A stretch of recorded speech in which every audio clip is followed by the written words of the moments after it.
Whoa. Whoa, that's fast. Yeah, it's good. That So, was like how I feel inside. because you drink too much coffee, dude, it's sick. Yeah, It's like really sick. You have a problem. I might need to stop drinking a little bit of how much coffee I No, drink. you actually have a problem. Anyways, so we're back. Jizmac is someone who's a regular on the Starcraft.org forums, as you should all be. And he was asking, I've been playing a bunch of games, but I don't feel like I'm getting better. How come I'm not getting better? And Yeah. he sent a couple games, and somewhere, there's a variety of things, but we're just gonna watch one of them.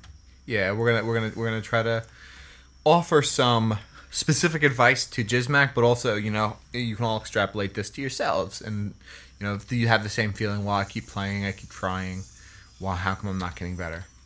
And sometimes it's always hard to say because we're not the best players in the world, or even in the state of New Jersey. Or even in this town, But I'm not or sure if it's even in this house, in this reality. in this room, in this place. I'm not sure if it's true for you, but I always feel like I'm getting better at StarCraft. And, Yeah, and I there's a always couple feel of- like I'm getting better too. And there's a couple of reasons why. So, anyways, we'll focus a little on both players, but Yeah. we'll really focus on Jizmac. Spawning pool at 14 for Boxium. Okay, well, one thing I see right away is that he's going Forge first. Yeah. So just watching the game unfurl as it does on its own. We're just gonna wait and see. But one thing I do want to bring up early, because I think I see where this might be going, is that if you want to really try to improve at StarCraft, if you want to keep winning more and you want to get better, one of the most important things I think is to realize what it is actually that you're trying to get better at. Yeah. Right. And that involves understanding like what are it's skills, right? So what are the skills you're practicing and developing and making better when you're playing? And I think that one of them is your build order, so always important. But another one is your unit control, right, and being able to out micro your opponent. And another one that's equally important is your macro, and being able to harvest minerals fast while still doing everything else you need to do to win. I would like to add a fourth element, but I like to call it the fifth element because that sounds cooler. Yeah. You're working on your creativity. Creativity is something that can be nurtured. You know what? I'm not gonna Creativity in the heat of battle. say like I'm gonna disagree with you on the word creativity, even though I know you probably love that word. Because it's not necessarily creativity. I think that what you're working on is your ability to be diverse. Because most of the things that you're doing are going to still, in a lot of situations, be rote. There's usually a best response, or a safest or most ideal response in any situation. So it's not always creativity as it is recognizing. Well, I feel like it's being able to catch your opponent off guard with just non-conventional tactics. And, a cannon rush, as Jizmac is doing, it was creative a while back, and it's still creative sometimes. I don't have anything against the cannon rush. Yeah. It works. I'm just saying, in the heat of battle, like in the middle of a game when you're like, how do I just catch this guy? He's got the upper hand on me. Like, what do I do now? Like, how can I really catch him off guard? Yeah. I think that's important. I agree with you, but I think that anyway, I want to, instead of going back and forth on this point, I just want to kind of talk about what's actually happening. So we have Jizmac cannon rushing. Okay, And- so to go to directly to his question of how can I get better at StarCraft and how can I start winning? Well, here's a situation where you're basically setting yourself up to lose 50% of the time, because with a cannon rush doesn't leverage your own skill to win. It leverages your opponent's lack of scouting to win, and also your opponent's not knowing how to respond. So you're not putting winning in your own hands to take. You're putting it in your opponent's hands to lose, To give to you, to give to exactly. you. So that's the first thing that I see right away, is that if you want to start practicing to get better and to win, use a build that's gonna let you use your own skill, which you then can practice and get better at. Therefore, the getting better in order to win. Like even if it's like a rush with a build order that leads into like a zealot rush, or even if it's ideally some sort of macro kind of play where you try to get more resources than your opponent because you're able to economize better than them, right? These are things that you can practice and get better at, that even if your opponent sees what you're doing, even if they know how to respond, if you're able to do the actions skillfully, you can still win, right? In this sort of situation, I mean, really, you win because your opponent doesn't know what to do or didn't scout it. Yeah, and really, in this game, Boxium is the only one that's going to be improving. Is going to walk away Right. being like, He's going to get better. He's going to have learned maybe something that doesn't work, or he's going to have learned maybe I should make sure that I scout those corners of my map, right? Or maybe, but... And again, how to pull and keep drones here. Right, exactly. Oh my god. Hold on, I'm sorry. I don't know what's happening. I think we were around the sea. No, we were I think a little further. Sorry, guys. Replay watching. But I chose this game. You haven't seen this game negative, obviously, but no. I watched a couple of the games, and there were a good amount of them were actually just cannon rushing. And again, it's the mentality. I don't want to harp on this point much longer, but it's the mentality of playing to win and playing to play. If you play to play, you'll get better. Shit. As a caster, I should be in Diamond or Platinum, but I like to play around. I like to experiment. I like to lose games. Yeah. And that's just part of it. You lose games and you get better. And one day I will be in Platinum and Diamond again. Yeah. Because I'll be a good player. You get better by increments. Exactly. But here's the point that I want to make. This is why I picked on your choice of the word creativity earlier, is because I don't think that rote is a bad way to go about practicing. Like, if you're playing the most standard build that there is, standard economic build, you're going to get better. Because the first time you try it, you're going to lose. Because you're not going to have the skills. The second time you try it, you might lose again. And you're going to have to figure out how... You're going to have to develop the skills of micro, of staying alive while you expand, and of properly economizing in order to make that build work for you. And that's going to make you better. And sometimes that's fine.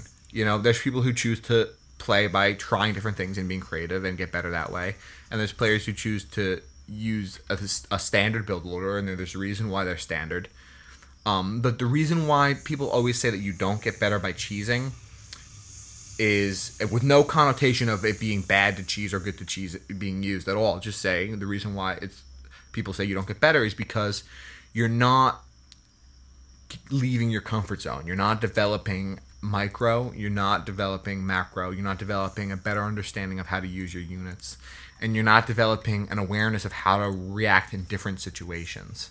Exactly. But what Boxium is doing here, it's funny because you see him, he understands how to get out of the situation a little bit, but he's a little bit sloppy with it. See, that's an awesome point. I like your point that in his mind, in his toolbox of Starcraft skills, he has this pupating larva of how do I get out of a cannon contain. Mm-hmm.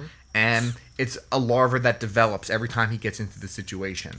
And it's developing. And as he deals with this situation again, even though it's not super common, it's common enough, that larva is going to develop until it gets to the point where he's gotten better and it's matured and hatched into a little Zergling strategy where he knows how to stop a cannon harass, a cannon contain, and that's how you get better. And especially in this case, a cannon rush against Zerg it's not a good move. You can't get in.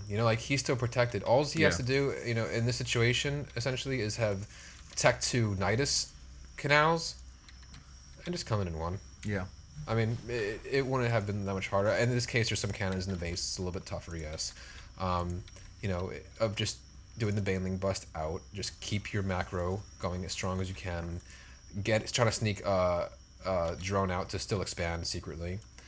And, just know exactly how many Banelings to commit to each cannon, to each pylon to take it down. Yeah.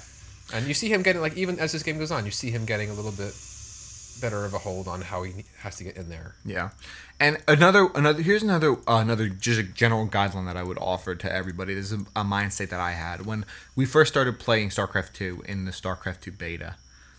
The time to build Warp Gate and the cooldown for warp in was so much shorter, and for gateways also. And the first strategy that I created, having no knowledge of StarCraft 2, was fast warp gate proxy pylon in the opponent's base, and I could warp in like eight zealots by the time they would finish building their barracks or spawning pool, right? Just because that's the way that the timing worked out.